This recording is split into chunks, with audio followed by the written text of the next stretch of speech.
नमस्कार दोस्तों, आपका स्वागत है। आज एसपीडी का पेज नंबर 194 है। अगर आप इस चैनल पर नए हो तो चैनल सब्सक्राइब करें और बेल आइकन प्रेस करें। पेज 1 से अभी तक का वीडियो इस चैनल पे मौजूद है, जाके देख सकते हैं दोस्तों। फर्स्ट क्वेश्चन, नाभिकीय विखंडन में प्रयुक्त होता है न्यूट्रॉन। नाभिकीय विखंडन में प्रयुक्त होता है न्यूट्रॉन। नाभिकीय विखंडन में प्रयुक्त होता है न्यूट्रॉन। द्रव अवस्था में पाया जाने वाला धातु है पारा। द्रव अवस्था में पाया जाने वाला धातु क्या है? पारा। द्रव के रूप में पाया जाने वाला एकमात्र अधातु कौन है? ब्रोमीन। द्रव के रूप में पाया जाने वाला एकमात्र अधातु कौन है? ब्रोमीन है। विद्युत धारा मापी जाती है आमीटर से। विद्युत धारा किससे मापी जाती है? आमीटर से। अदिश राशियां कौन कौन है? कार्य, ऊर्जा, ताप, समय, चाल। सदिश राशियां कौन कौन है? त्वरण, बल, विस्थापन, संवेग। मतलब यहाँ पे एक ट्रिक लागू होता है, सदिश राशि में जितना भी होगा ना वह आएगा। जैसे देख लीजिए, त्वरण वह आ रहा है, बल मतलब वह आ रहा है, विस्थापन वह आ रहा है, संवेग वह आ रहा है। सिर्फ एक ही है, विद्युत धारा को छोड़कर बाकी सब जो है सदिश राशियां हैं। जैसे त्वरण हो गया, त्वरण, बल, विस्थापन, संवेग। और अदिश राशियां में देखिए इसमें वह नहीं आएगा। कार्य, ऊर्जा, ताप, समय, चाल। शुष्क बर्फ, ठोस कार्बन डाइऑक्साइड। शुष्क बर्फ क्या है? ठोस कार्बन डाइऑक्साइड है। तत्व का सबसे छोटा कण या भाग क्या है? परमाणु है। तत्व का सबसे छोटा कण या भाग क्या है? परमाणु है। रासायनिक यौगिक का सबसे छोटा यूनिट क्या है? अणु है। रासायनिक यौगिक का सबसे छोटा यूनिट अणु है। परमाणु के 3 मौलिक कण इलेक्ट्रॉन, प्रोटॉन, न्यूट्रॉन है। परमाणु के 3 मौलिक कण क्या है? इलेक्ट्रॉन है, प्रोटॉन है, न्यूट्रॉन है। इलेक्ट्रॉन की खोज की थी जे थॉमसन ने। इलेक्ट्रॉन का खोज किसने किया? जे थॉमसन ने। प्रोटॉन की खोज की थी गोल्डस्टीन ने। प्रोटॉन की खोज किसने की? गोल्डस्टीन ने। प्रोटॉन की खोज की थी जेम्स चैडविक ने। मतलब न्यूट्रॉन की खोज किसने किया? जेम्स चैडविक ने। इलेक्ट्रॉन होता है ऋणावेशित कण होता है। इलेक्ट्रॉन क्या होता है? ऋणावेशित कण। प्रोटॉन होता है धन आवेशित कण। प्रोटॉन धन आवेशित कण होता है। न्यूट्रॉन एक आवेशहीन कण होता है। न्यूट्रॉन क्या है? एक आवेशहीन कण है। पॉजिट्रॉन का खोज किया था एडरसन ने। पॉजिट्रॉन का खोज किसने किया? एडरसन ने। इलेक्ट्रॉन त्यागने एवं ग्रहण करने की प्रवृत्ति कहलाती है ऑक्सीडेशन। त्यागने की जो प्रवृत्ति क्या कहलाती है? ऑक्सीडेशन। लेकिन ग्रहण करने की प्रवृत्ति क्या कहलाती है? अवकरण। इलेक्ट्रॉन त्यागने की प्रवृत्ति ऑक्सीकरण कहलाती है और ग्रहण करने की प्रवृत्ति जो है अवकरण कहलाती है। नेक्स्ट, प्रोटॉन का भार इलेक्ट्रॉन के भार का कितना गुना होता है? 1840 गुना। प्रोटॉन का भार इलेक्ट्रॉन के भार का कितना गुना होता है? 1840 गुना।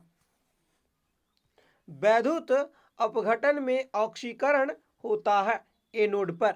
वैद्युत अपघटन में ऑक्सीकरण होता है एनोड पर।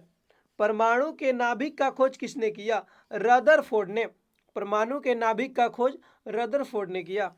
परमाणु के नाभिक होते हैं प्रोटॉन व न्यूट्रॉन। परमाणु के नाभिक में क्या क्या होते हैं?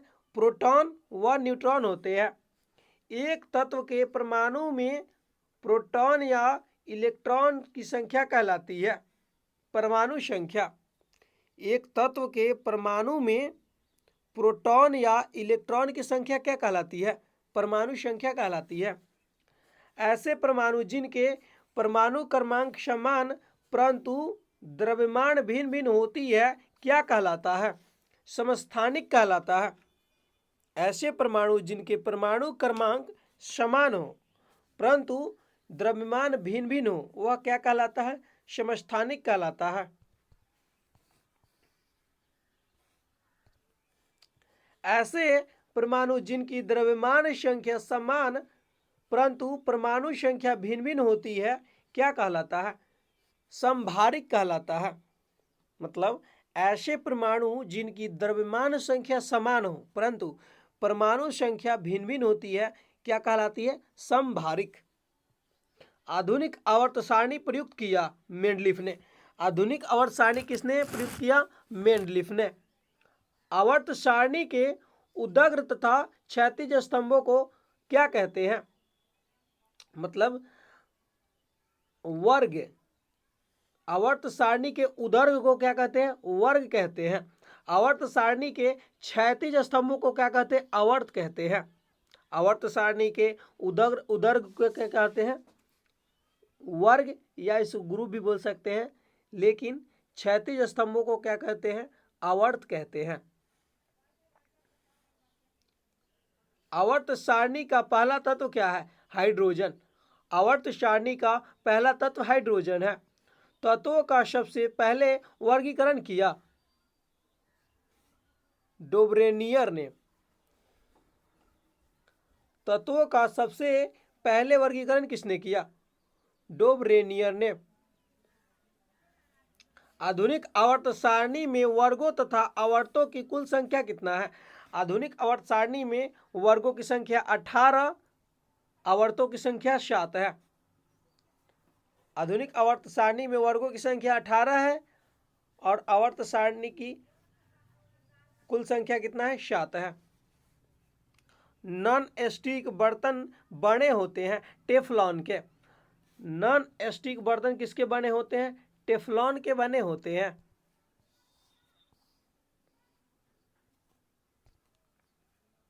अयस्क में उपस्थित अशुद्धि कहलाता है गैग।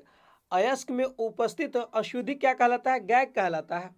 खनिजों एवं अयस्कों से परंतु प्राप्त करने की विधि क्या कहते हैं? धातु कर्म कहते हैं। खनिजों एवं अयस्कों से धातु प्राप्त करने की विधि को क्या कहते हैं? धातु कर्म कहते हैं। बर्तनों में कलई के लिए उपयोग होता है अमोनियम क्लोराइड। बर्तन में कलई के लिए उपयोग में होता है अमोनियम क्लोराइड का। पटाखों में हरा रंग होता है बेरियम के कारण। पटाखों में हरा रंग किसके कारण होता है? बेरियम के कारण होता है। आतिशबाजी के दौरान लाल चटक रंग होता है एस्टाल्सियम की उपस्थिति के कारण। आतिशबाजी के दौरान लाल चटक रंग होता है एस्टोसियम की उपस्थिति के कारण। भविष्य का ईंधन कहा जाता है हाइड्रोजन को। भविष्य का ईंधन किसको कहा जाता है? हाइड्रोजन को। नेक्स्ट,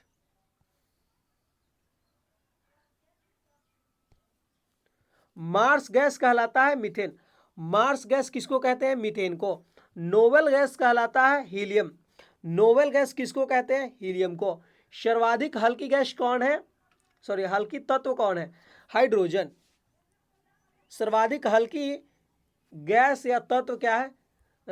हाइड्रोजन है। सबसे हल्की धातु क्या है? लिथियम।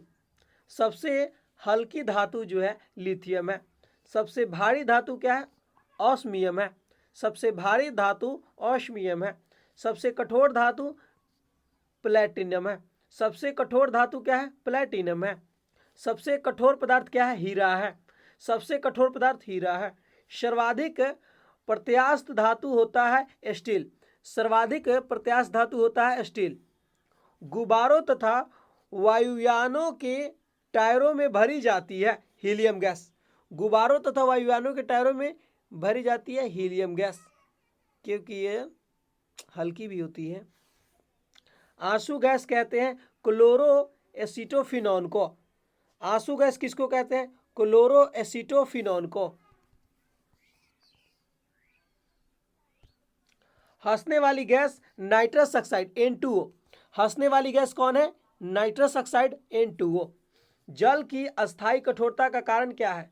कैल्शियम एवं मैग्नीशियम के बाइकार्बोनेट का घुला रहना। जल का अस्थायी कठोरता का कारण क्या है? कैल्शियम एवं मैग्नीशियम के बाइकार्बोनेट का घुला रहना। जल में अस्थायी कठोरता का कारण कैल्शियम और मैग्नीशियम के सल्फेट का घुला रहना है। जल में अस्थायी कठोरता का कारण क्या है? कैल्शियम और मैग्नीशियम के सल्फेट का घुला रहना। जल की अस्थायी तथा अस्थायी कठोरता दूर होती है जल में सोडियम कार्बोनेट मिलाकर। जल की अस्थायी तथा अस्थायी कठोरता दूर होती है जल में सोडियम कार्बोनेट मिलाकर।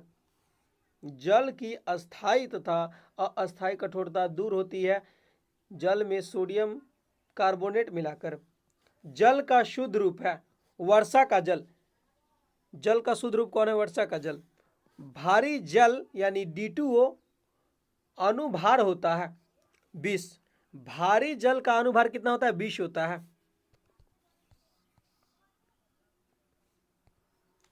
भारी जल का रासायनिक नाम क्या है? ड्यूटेरियम ऑक्साइड D2O है। भारी जल का रासायनिक नाम क्या है? ड्यूटेरियम ऑक्साइड है। और भारी जल का खोज कब हुआ और किसने किया? खोज 1932 में हुआ, यूरे वासबर्न ने किया। भारी जल का खोज 1932 में यूरे वासबर्न ने किया। कृत्रिम वर्षा के लिए उपयोग में लाया जाता है सिल्वर आयोडाइड। कृत्रिम वर्षा के लिए प्रयोग में लाया जाता है सिल्वर आयोडाइड। लोहे का सबसे शुद्ध रूप पिटवा लोहा है। लोहे का सबसे शुद्ध रूप क्या है? पिटवा लोहा। लोहे के किस रूप में कार्बन की मात्रा न्यूनतम होती है? पिटवा लोहा में।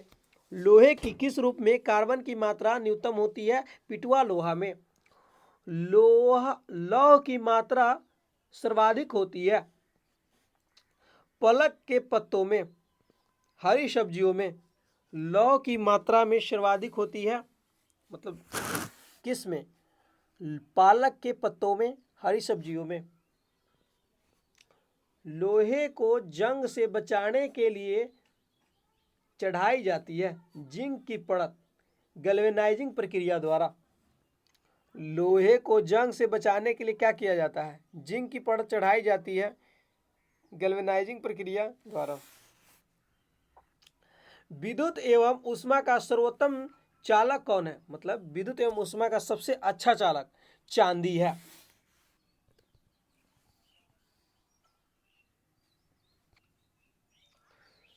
शुद्धतम सोना होती है 24 कैरेट की। शुद्धतम सोना 24 कैरेट की। 18 कैरेट में सोने का शुद्ध सोना कितना होता है? 75% होता है। 18 कैरेट सोने में शुद्ध सोना होता है 75%। बेवकूफों का सोना कहलाता है पैराइट्स। बेवकूफों का सोना जो है पैराइट्स कहलाता है। लोहा एक क्रोमियम मिश्र धातु है। स्टेनलेस स्टील का लोहा निकेल एवं क्रोमियम मिश्र धातु है स्टेनलेस स्टील का। सोल्डर या टाका मिश्रण है सीसा एवं टीन का। सोल्डर किसका मिश्रण है? सीसा एवं टीन का मिश्रण है। क्वार्टज में होता है सिलिकॉन और ऑक्सीजन। प्राकृतिक रबर बहुलक है आइसोप्रीन की। प्राकृतिक रबर बहुलक है आइसोप्रीन का। सबसे उच्चतम कोयला कौन है? एंथ्रासाइड है। सबसे उच्चतम कोयला एंथ्रासाइड है। कांसा मिश्र धातु है तांबे व टीन का। कांसा किसका धातु है? तांबे व टीन का है।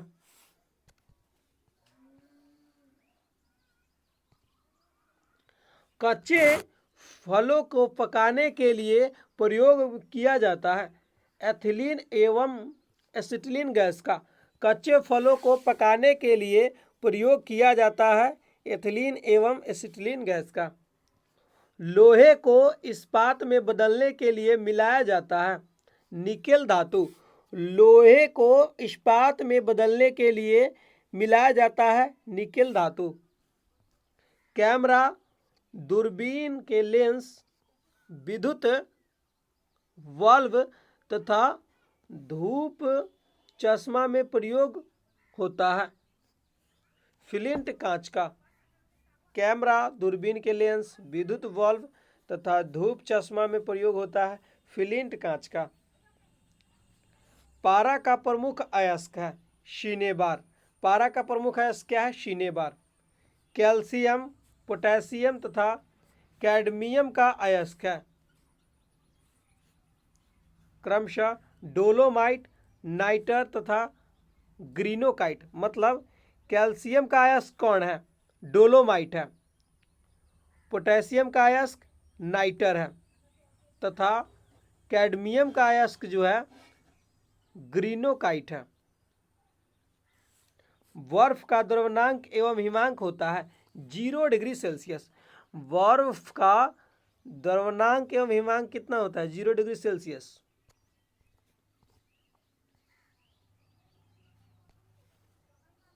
एलपीजी में गंध के लिए मिलाया जाता है सल्फर के यौगिक मिथाइल मरकॉफ्टेन को। एलपीजी में गंध के लिए क्या मिलाया जाता है? सल्फर के यौगिक मिथाइल मरकॉफ्टेन को। 1 मोल बराबर होता है 6.023 गुने 10 के पावर 23। 1 मोल बराबर कितना होता है? 6.023 गुने 10 के पावर 23 होता है। एक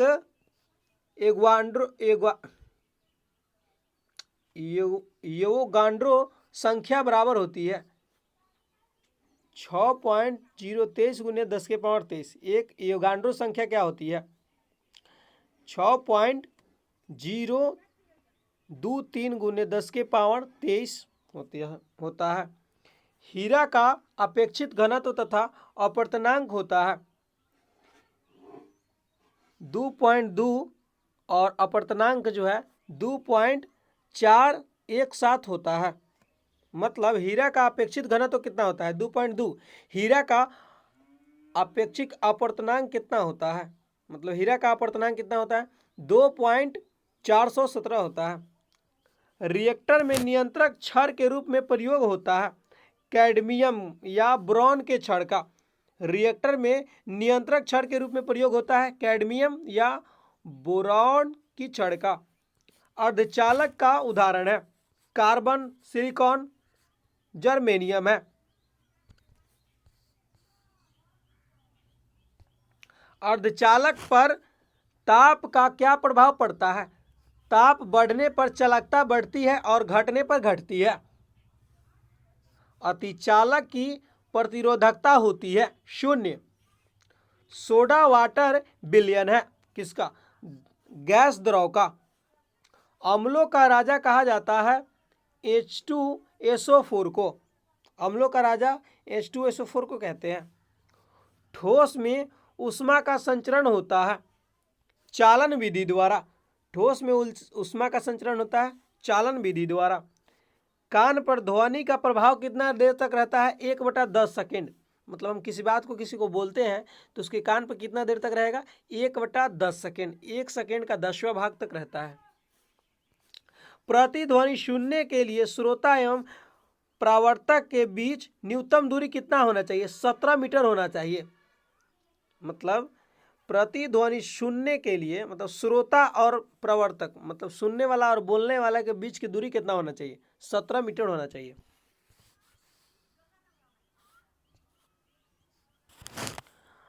अनुप्रस्थ तरंगों का उदाहरण क्या है? प्रकाश तरंग है। अनुप्रस्थ तरंग का उदाहरण क्या है? प्रकाश तरंग है। अनुदैर्घ्य तरंग का उदाहरण है ध्वनि तरंग है। अनुदैर्घ्य तरंग का उदाहरण ध्वनि तरंग है। ध्वनि तरंगे गमन करती है लंबवत। ध्वनि तरंगे जो है लंबवत, ध्वनि तरंगे गमन करती है लंबवत।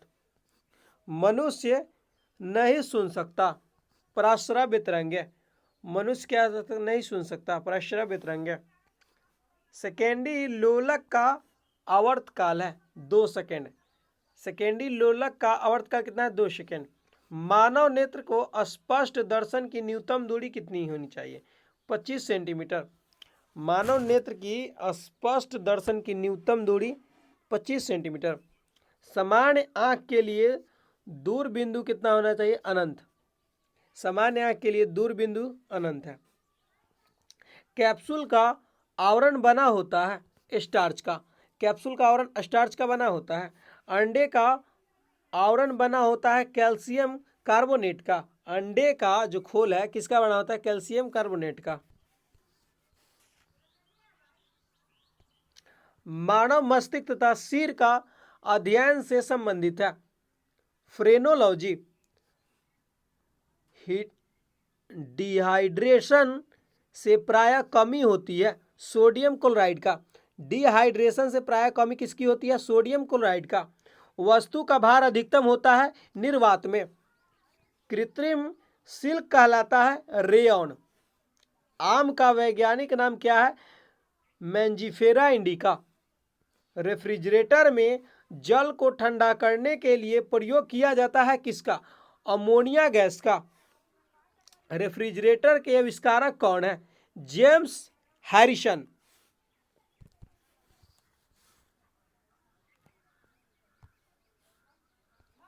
रेफ्रिजरेटर में एक समान ताप को बनाए रखता है थर्मोस्टेट। कमरे में रखे रेफ्रिजरेटर का दरवाजा खोल दिया जाता है तो कमरे का ताप क्या होगा? बढ़ जाएगा। यहाँ पे एक बात देखिएगा, ध्यान रखिएगा। कमरे में रखी गई मतलब फ्रिज का दरवाजा हम लोग खोल देंगे तो कमरे का ताप क्या होगा? बढ़ जाएगा, बल्कि घटेगा नहीं। पेप्सिन प्रोटीन को बदलता है पॉलीपेप्टाइड में। पेप्सिन जो है प्रोटीन को बदलता है पॉलीपेप्टाइड में। गोबर गैस षड्यंत्र का आविष्कारक कौन है? सीवी देसाई।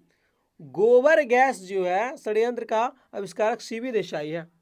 गोबर गैस में प्राप्त होने वाली गैस कौन सी है? मीथेन। गोबर गैस में प्राप्त होने वाली गैस मीथेन है। बायोगैस का महत्वपूर्ण घटक क्या है? मीथेन है। सोडा वाटर बनाने के लिए प्रयुक्त होता है CO2 गैस मतलब कार्बन डाइऑक्साइड गैस। सभी गैस शून्य आयतन घेरेगी -273 डिग्री सेल्सियस पर। सभी गैस जो है शून्य आयतन घेरेगी -273 डिग्री सेल्सियस पर।